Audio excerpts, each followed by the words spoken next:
भगवान शिव को प्रसन्न करने और मनचाहे जीवन साथी प्राप्ति के लिए सावन के सोमवार रखना अति आवश्यक होता है।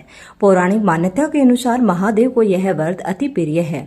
शिव जी को पति रूप में पाने के लिए मां पार्वती ने पूजा अर्चना की और सावन के सोमवार व्रत रखे थे। इसीलिए सावन में सोमवार के व्रत रखने से भगवान शिव का आशीर्वाद मिलता है और सभी मनोकामना पूर्ण होती है। इसके अलावा अविवाहित लोग अगर सावन के सभी सोमवार का व्रत करें तो पूरी निष्ठा के साथ भगवान शिव और माता पार्वती की पूजा अर्चना करें तो उन्हें मनचाहा और योग्य जीवन साथी की प्राप्ति होती है।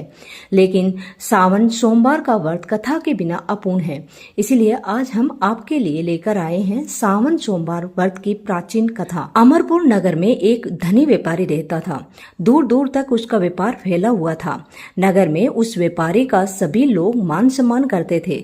इतना सब कुछ होने पर भी वह व्यापारी अंतर्मन से बहुत दुखी था, क्योंकि उस व्यापारी का कोई पुत्र नहीं था।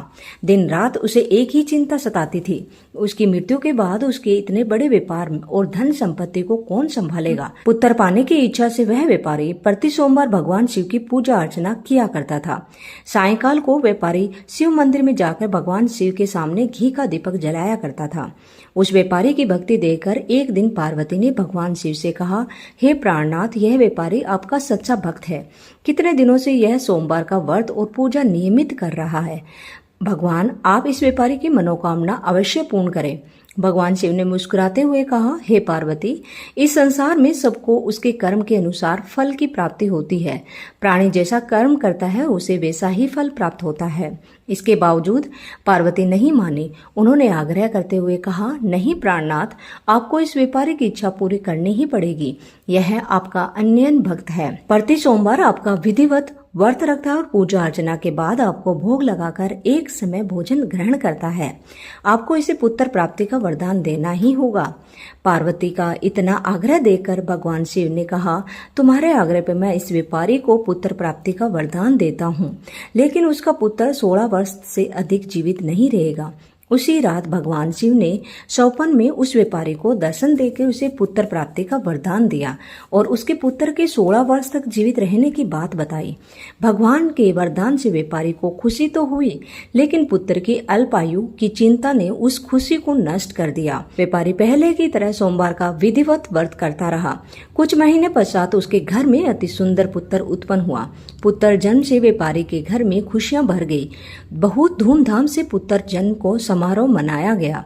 व्यापारी को पुत्र जन्म की अधिक खुशी नहीं हुई, क्योंकि उसे पुत्र की अल्पायु के रहस्य का पता था। यह रहस्य घर में किसी को नहीं मालूम था।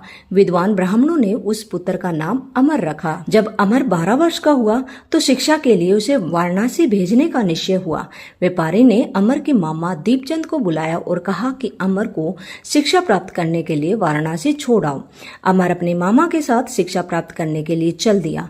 रास्ते में जहाँ भी अमर और दीपचंद रात्रि विश्राम के लिए ठहरते, वहीं यज्ञ करते और ब्राह्मणों को भोजन कराते थे। लंबी यात्रा के बाद अमर और दीपचंद एक नगर में पहुंचे।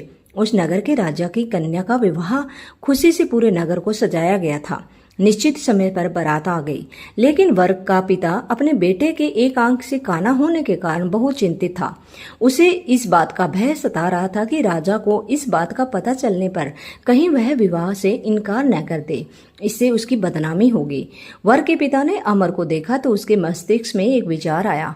उसने सोचा, क्यों न इस लड़के को दूल्हा बनाकर राजकुमारी से विवाह करा दूं। विवाह के बाद इसको धन देकर विदा कर दूंगा और राजकुमारी को अपने नगर ले आऊंगा। वर के पिता ने इसी संबंध में अमर और दीपचंद से बात की। दीपचंद ने धन मिलने की लालच से वर के पिता की बात स्वीकार कर ली।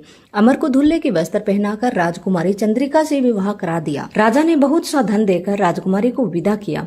अमर जब लौट रहा था तो सच नहीं छिपा सका और उसने राजकुमारी की ओढ़नी पर लिख दिया, राजकुमारी चंद्रिका, तुम्हारा विवाह तो मेरे साथ हुआ था। मैं तो वाराणसी में शिक्षा प्राप्त करने जा रहा हूँ।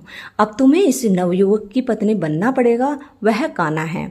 जब राजकुमारी ने अपनी ओढ़नी पर लिखा हुआ पढ़ा तो उसने काने लड़के के साथ जाने से इनकार कर दिया।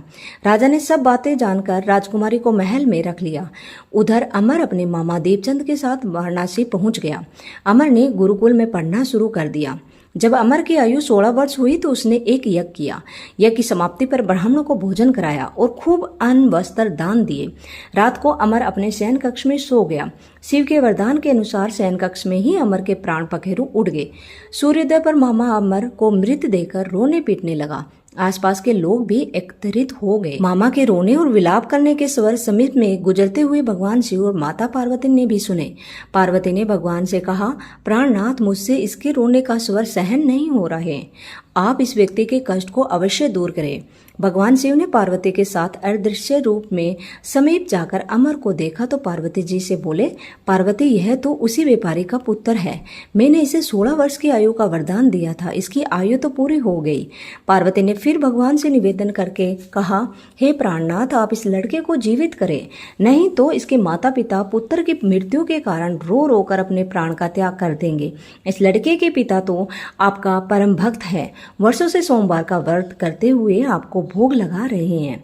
पार्वती के आग्रह करने पर भगवान शिव ने उस लड़के को जीवित होने का वरदान दिया और कुछ ही पल में वह जीवित होकर उठ बैठा। शिक्षा समाप्त करके अमर मामा के साथ अपने नगर की ओर चल दिए। दोनों चलते हुए उसी नगर में पहुंचे जहां अमर का विवाह हुआ था। उस नगर में भी अमर के यज्ञ का आयोजन किया। समीप से गुजरते हुए नगर के राजा ने यज्ञ का आयोजन देखा। राजा ने अमर को तुरंत पहचान लिया। यज्ञ समाप्त होने पर राजा अमर और उसके मामा को महल में ले गया और कुछ दिन उन्हें महल में रखकर बहुत सा धन वस्त्र देकर राजकुमारी के साथ विदा किया। रास्ते में सुरक्षा के लिए राजा ने बहुत से सैनिकों को भी साथ भेजा। दीपचंद्र ने नगर में पहुंचते ही एक दूत को घर भेजकर अपने आगमन की सूचना भेजी। अपने बेटे अमर के जीवित वापस लौटने की सूचना को बहुत प्रसन्नता हुई। व्यापारी ने अपनी पत्नी के साथ स्वयं को एक कमरे में बंद कर रखा था। भूखे प्यासे रहकर व्यापारी और उनकी पत्नी बेटे की प्रतीक्षा कर रहे थे। उन्होंने प्रतिज्ञा कर रखी थी कि यदि उन्हें अपने बेटे की मृत्यु का समाचार मिला तो वे दोनों अपने प्राण त्याग देंगे। व्यापारी अपनी पत्नी और मित्रों के साथ नगर के द्वार पर पहुंचा। अपने बेटे के विवाह का समाचार सुनकर पुत्र वधू राजकुमारी चंद्रिका को देखकर उसकी खुशी का ठिकाना न रहा। उसी रात भगवान शिव ने व्यापारी के स्वप्न में आकर कहा, हे सृष्टि, मैंने तेरे सोमवार का व्रत करने और व्रत कथा सुनने से प्रसन्न होकर तेरे पुत्र को लंबी आयु प्रदान की। व्यापारी बहुत प्रसन्न हुआ। सोमवार का व्रत करने से व्यापारी के घर में खुशियां लौट आई। शास्त्रों में लिखा है कि जो स्त्री पुरुष सोमवार का विधिवत व्रत करते हैं, व्रत कथा सुनते हैं, उनकी सभी इच्छाएं पूरी होती है। तो दोस्तों, अगर आपको वीडियो अच्छा लगा तो वीडियो को लाइक, शेयर एंड सब्सक्राइब अवश्य करना। Thank you.